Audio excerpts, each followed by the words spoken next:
پھر بخاری میں حدیث ہے، ایک صحابی کہتے ہیں میں نے ارادہ کیا کہ میں عائشہ کا ساتھ دوں علی کے خلاف، لیکن مجھے وہ ایک حدیث یاد آ گئی، میں نے حضور سے خود سنا تھا، وہ قوم کبھی فلاح نہیں پا سکتی جو اپنی حکمرانی کسی عورت کے سپرد کر دے، تو میں عائشہ کی حمایت سے رک گیا۔ اندازہ کرو، اور وہ حدیث کافراں والی حدیث اما عائشہ تے لائی، لو جی اج بریلوی اور پکی لے جاؤ، تسی کہندے ہو نا کافراں والی آیتاں نہیں لگ سکتیاں۔ کسرا کے لوگوں نے آتش پرست ایک عورت کو اپنا حکمران بنایا،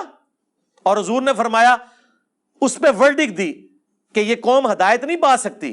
کامیاب نہیں ہو سکتی جنہوں نے عورت کے سپرد حکمرانی کر دی، اور اسی عورت کو پھر قادسیہ کے اندر شکست دی تھی نا، رستم پلوان اس کی طرف سے آیا تھا آرمی چیف بن کے، حضرت عمر کے دور میں سعد بن ابی وقاص نے، اس وقت وہ عورت حکمران تھی، بس آخری وقت میں وہ لے آئے تھے ایک بچے کو اٹھا کے۔ تو آپ دیکھیں یہ حدیث کافروں کے بارے میں تھی، یہ ابھی اللہ نے میرے دماغ میں ڈالا ہے، آج سے پہلے کبھی میرے دماغ میں نہیں آیا۔ کافروں والی حدیث اما عائشہ کے اوپر لگا دی ایک صحابی نے کہ مجھے تو اس حدیث نے بڑا نفع پہنچایا جنگ جمل کے دنوں میں۔ حدیث کے الفاظ ہیں جنگ جمل کے دنوں میں مجھے حضور کی ایک حدیث سے بڑا نفع ہوا جو میں نے حضور سے خود سنی تھی کہ جو قوم اپنی حکمرانی کسی عورت کے سپرد کر دے وہ کامیاب نہیں ہو سکتی، تو میں عائشہ کی حمایت سے رک گیا۔ تو اس صحابی کو کسی نے نہیں پوچھا کہ عائشہ تو مسلمان ہے، دنیا اور آخرت میں نبی کی بیوی ہیں، ہماری ماں ہے، آپ کافروں والی حدیث، کافرہ عورت والی حدیث امت کی بہترین عورت پہ لگا رہے ہو۔ ہائے ہائے ہائے ہائے، او بریلویو دیوبندیو والے حدیثو قیامت تک پٹو، ایڈی بڑی دلیل آج تک کسی دے دماغ وچ نہیں آئی۔ تسی کہندے سنا کافراں والیاں آیتاں لا رہے نے جناب مسلماناں اوتے کافراں دے بارے چ لو، ہاں ہن دفاع کرو آ کے، ناسبیاں نو بھی پھکی تے بریلویاں نو بھی پھکی، ہن دسو ہاں کافراں والیاں گلاں مسلماناں تے لگدیاں کہ نہیں؟ جسے فٹ اسے گفٹ، کیڈی بڑی پھکی ہے جی، اج آمد ہوئی جے، یکم محرم والے دن ہوئی جے، ہاں کیڈی بڑی آمد ہے۔ آندا کوئی کہنا جی کافر والی آیت مسلمانہ تے نہیں لا سکتے، ان کو کھول بخاری اور پمفلٹ کھول، حضرت عائشہ ہوتے او کافرہ عورت والی جڑی حدیث سی جڑی حضور نے اس تے ورڈک دیتی سی، انہوں نے فٹ کر کے تے رزلٹ کڈیا، انہوں نے کہا بھی حضور نے کہا سی عورت نو نہیں حکمران بنانا، تے عورت پاویں او ہوے تے پاویں اے ہوے۔ کیسی بڑی پھکی ہے دسو جی ایکس بریلویو، شاہ جی آیا ڈکار، ایڈی بڑی پھکی آج تک کسی نے دیتی ہے جی؟ یہ ان کے لیے انشاءاللہ تعالی، ویسے تو میں نے اور بھی ان کو پھکیاں دی ہیں کہ یہ ہر اپنے مخالف کو کہتے ہیں بعد ذالک زنیم، کہتے ہیں نا اے گستاخ رسول ہے، اے آؤٹ آف ویڈ لاک پیدا ہوا ہے، اے ولد الحرام ہے۔ اچھا اگر وہ ان کے فرقے میں واپس آ جائے عاشق رسول بھی ہو جاتا ہے، ہاں حلالی بھی ہو جاتا ہے۔ پہلے ہم یہ پوچھتے ہیں حلالی کو حرامی کرنے کا مدنی طریقہ یہ آپ کو کس نے بتایا ہے، اور حرامی کو حلالی کرنے کا مدنی طریقہ؟ اچھا دوسری بات یہ مجھے بتائیں، ولید ابن مغیرہ تو کافر تھا، خالد ابن ولید کا باپ، یہ تو اس کے بارے میں ہوا تھا نازل،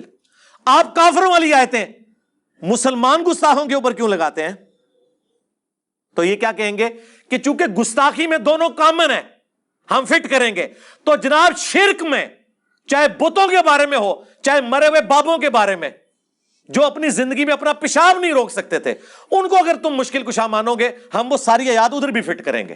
ویسے مجھے تو ضرورت نہیں ہے، میں نے تو عیسیٰ ابن مریم اور ان کی والدہ کے بارے میں آیت پیش کر دی ہے سورۃ المائدہ کی 72، قیامت تک کے لیے پھکی دے دی ہے کہ عیسیٰ اور ان کی ماں روٹی کھانے کے محتاج تھے۔ تم ایسوں کو پوجتے ہو جو نہ تمہارے نفع کے مالک ہیں نہ نقصان کے۔ اب مجھے بتاؤ عیسیٰ اور ان کی ماں کیا بت تھے؟ کون سا بابا ہے جس کا مرتبہ سیدہ مریم سے بڑھ کر ہو؟ کون سا تمہارا بابا ہے جس کا مرتبہ عیسیٰ ابن مریم سے بڑھ کے اولو العزم پیغمبر؟ اللہ نے فرمایا ان دونوں کو کرسچنز ان کی عبادت کر رہے ہو جو کہ نہ تمہارے نفع کے مالک نہ نقصان کے۔ اچھا یہ بھاگتے تھے، وہ کہتے تھے او جی ہم بابوں کی عبادت تو نہیں کرتے، ہم کہتے ہیں رکو ذرا صبر کرو، آگے چل، آگے لکھا ہے تیرے نفع نقصان کے مالک نہیں عیسیٰ اور ان کی ماں۔ آیا نا داڑ تھلے، چھڑ دے عبادت نو، اگر عیسیٰ اور ان کی ماں نفع نقصان کے نہیں ہے تو تواڈے بابے تے شاہی کوئی نہیں، عیسیٰ کے جیسا ہے ہی کوئی نہیں، تیرا بابا تے شاہی کوئی نہیں، ہاں مریم کے جیسا ہے ہی کوئی نہیں، تیری رابعہ بصری تے شاہی کوئی نہیں۔ آیا یہ تمہیں میں ایسا جدھر ہر شے فٹ کرو، علی کے جیسا ہے ہی کوئی نہیں، بنو امیہ تے شاہ ہی کوئی نہیں، ٹھیک ہے، بڑا ہی آؤ ہر شے فٹ ہوندی جے، ایک قیامت تک لکھتے جاؤ، ایک کمپیریزن ہے، ایک ہے بھی مدد ہے اللہ دی۔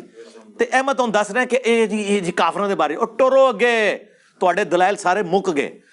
میں نے دعا صرف اللہ ہی سے پمفلٹ میں آیتیں ہی وہ لکھی ہیں جو نبیوں کے بارے میں، بتوں کے بارے میں ہے ہی نہیں، تاکہ اگے ٹرو۔ لیکن آج میں نے ثابت کر دیا اس حدیث سے بھی، جنگ جمل والی اور قرآن کی آیات سے بھی، کہ خود یہ سب کچھ کرتے ہیں۔ ان سے پوچھیں، آپ ہر میلاد کے جلسے میں سناتے ہیں نا قل ان کنتم تحبون اللہ فاتبعونی یحببکم اللہ، بتاؤ یہ آیت کس کے بارے میں نازل ہوئی ہے؟ صحابہ کو تو نہیں کہا گیا، یہ یہودیوں کو کہا گیا تھا، وہ کہتے تھے ہم اللہ کے لاڈلے ہیں۔ اللہ نے فرمایا کہ قل، اے نبی ان سے فرماؤ، ان کنتم تحبون اللہ، اگر تم اللہ سے محبت کا دعویٰ کرتے ہو فاتبعونی، پھر میری اتباع تمہیں کرنی ہوگی۔ یہ نہیں ہو سکتا کہ تم پیغمبر کو نکال کے کہو کہ ہم بنی اسرائیل ہیں، چوزن پیپل آف لارڈ ہیں، جب تک میری پیروی نہیں کرو گے۔ پھر اللہ تمہیں معاف بھی کر دے گا، تمہارے گناہوں کو بھی معاف کر دے گا، اللہ تم سے محبت کرے گا، یحببکم اللہ۔ یہ آیت تو ان یہودیوں کے بارے میں تھی جو نبی علیہ السلام کو بیچ سے نکال کے توحید، شیطانی توحید لے کے چل رہے تھے۔ تو تم میلاد کے جلسوں میں اپنے لوگوں کو داڑیاں رکھوانے کے لیے، نمازیں پڑھنے کے لیے، مفتی اکمل صاحب بھی یہ آیات پیش کر رہے ہوتے ہیں کہ دیکھیں جی قرآن میں اللہ نے فرمایا اگر تم نبی سے محبت کرتے ہو تو پھر ان کی اتباع کرنی ہے، اگر تم اللہ سے محبت کرتے ہو تو تمہیں نبی کی اتباع کرنی ہے۔ تو یہ آیت تو یہودیوں کے بارے میں، وہاں تو کوئی نہیں کہتا کہ جی یہودیاں والی آیت تسی لا رہے ہو، بریلویاں ہوتے، وہ کہتے ہیں نہیں یار، اللہ سے محبت کا دعویٰ اگر یہودی کرے گا اسے بھی رسول اللہ کی پیروی کرنی ہے، مسلمان کرے گا تو اسے بھی کرنی ہے۔ تو سر یہی تو ہم کہتے ہیں جسے فٹ اسے گفٹ۔ یہ آپ کی عظیمت ہے مولانا عماد الاسلام کہ نئی نئی چیزیں آمد ہو رہی ہیں۔